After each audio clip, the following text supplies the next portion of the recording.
Hey guys, today I'm going to be going through how to fill out the D2 form.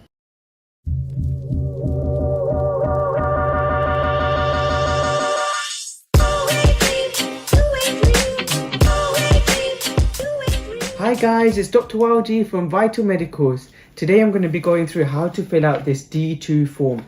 A lot of our customers find it really difficult to go through the D2 form and they ask for help with how to fill it out. But today I'm going to go through exactly how to fill it out if you already have a GB license and you want to add an additional provisional entitlement. So that means if you've just got a car license, we're trying to go on to either a 7.5 ton or a coach or a lorry. I hope this video helps. So guys, this is the D2 form, as you can see here. And first line here says, what are you applying for? Okay, so you've got your first entitlement and you've got additional provisional entitlement. So let's say somebody has already got a 7.5 ton entitlement already, you would click on the additional provisional entitlement. However, if it is just car license that you have, then you would put first entitlement because you're adding on the different categories.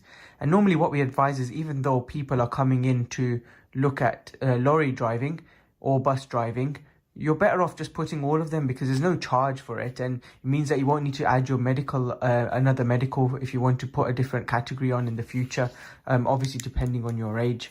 So you just put here first entitlement, C1, C1, C1NA, D and D1, covered all the way. Nobody will give you any problems whatsoever. Then over here you've got your license number, that's only if known, which you will have because you'll have your license with you, and then your title. You get me? Then you've got Mr. Brown, John. You're better off doing it in capital letters.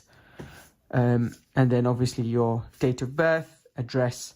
And over here, if you've had a previous address, so let's say you've already got a license and you want to change your address because you need to update it, no problem. You just put your previous one that's here and then you put your new one over here. All right. Now, some people were born abroad, no problem, you can put that in there, but they're only worried about if you have lived in another EU country in the last 12 months, as you can see here, just 12 months. So if you've lived in the UK for the last 12 months, no problem whatsoever. And what date did you come to the UK? So that's for people that are not from this country. Now, the next part is quite important, and I would normally recommend doing this after you finished your medical. So here is your eyesight and your hearing, very important. So you'll say, can you meet the legal eyesight for the standard for driving? And the answer to that should be yes. If it's no, then that means you don't meet the standard. This could mean with or without glasses, it doesn't matter, but the answer should be yes, basically. If it's no, then that means you don't meet the requirements, so you shouldn't be driving anyways. And then you've got, do you need glasses for corrected lenses to meet the standard? Okay, now this is not asking you about lorries yet or bus driving, so this is not for group 2, this is for group 1 for cars. Now, a lot of our people will go through the requirements for the eyesight in a different video actually, but then you write if you need it or not. So some people, they might not need glasses for normal car driving, but they need glasses for lorry or bus. In that case, you would write yes. Yeah, you need it for lorry or bus, but you don't need it for normal car driving. And the next question is if you're deaf or not. So if you are not deaf, you would put no here. If it's yes, then you put yes. And then the question here is, are you able to communicate in the event of an emergency by speech or by using a device, for example, a text phone? So it's just saying, how deaf are you basically? Are you able to communicate in the matter of emergency? Yes or no. If you're not able to communicate, then it is unsafe. Yes, that's fine. Then you have this section over here.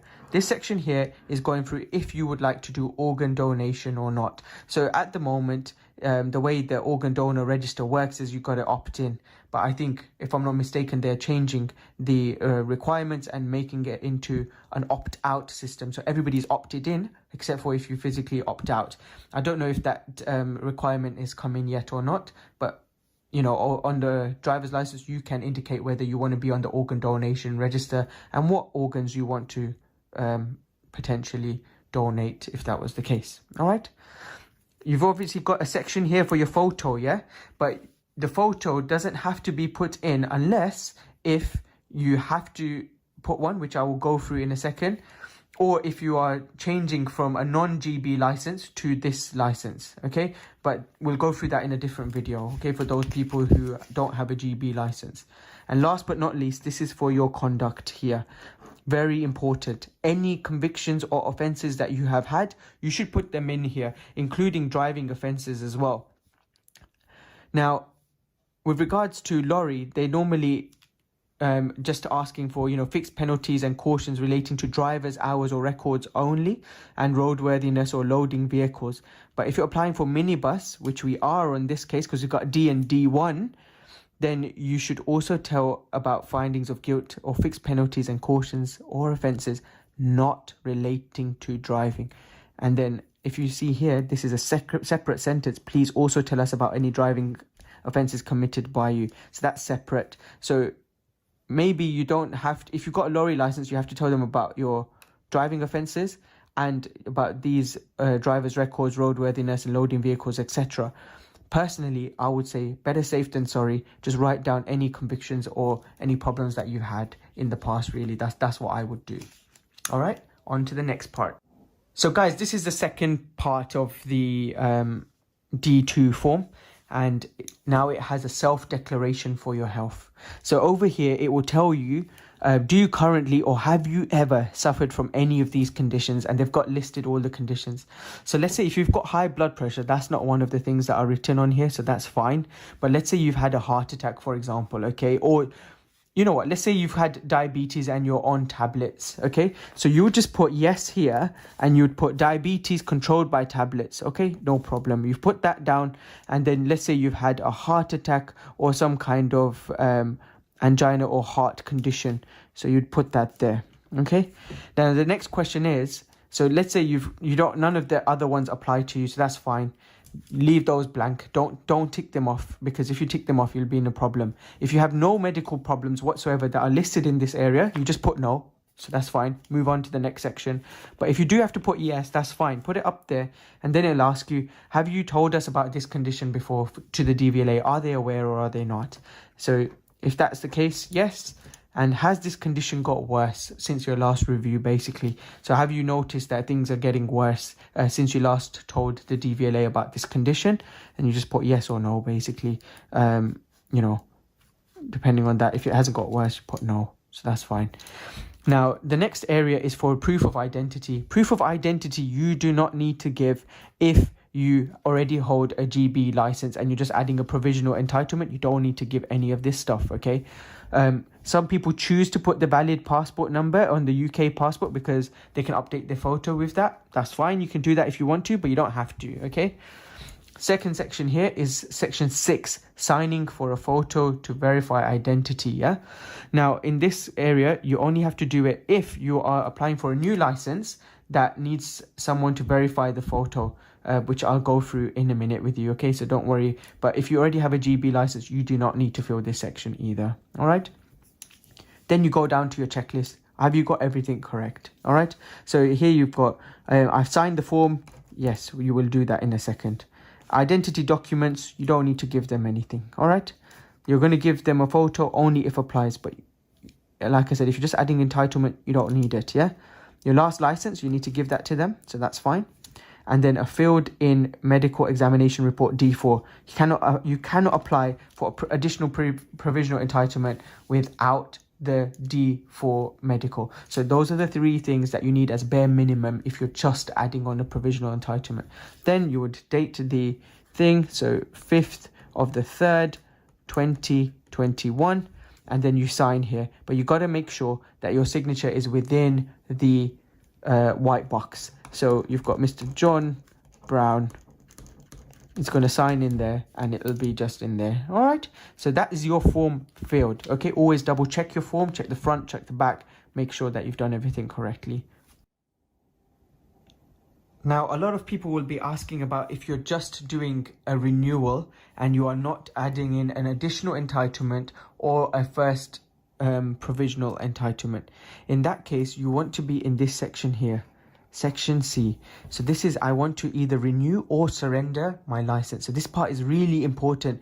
A lot of people tick the wrong thing and then their license comes back without their entitlement of bus or lorry. Okay, so the most important thing is the top line here. Look, I want my license with the following entitlement, and then what you would tick is either if you've got lorry or if you have bus. You would literally just tick either or and then continue the rest of the form.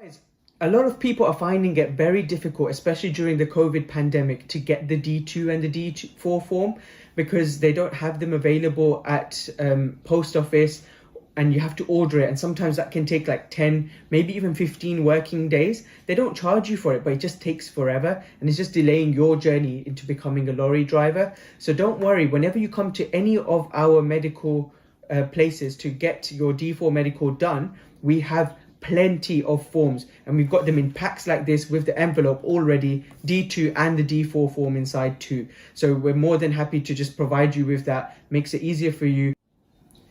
So now that we've gone through the D2 form and how to fill it, now here's the address that you have to send it to.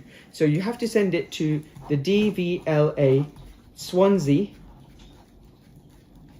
SA99 1BR. I hope you found that video really helpful, and if you have any questions, feel free to leave a comment down below. Please remember to like our videos and start subscribing, because we've only just started this channel and every little bit of support is helpful. We want to try and make it as easy for lorry drivers as possible to first of all become a lorry driver or to renew your license. These are all very important parts of your life and it's your living, and we want to make it as easy as possible for you guys. Give us a shout, whatever you need. I'm here to help. Take care.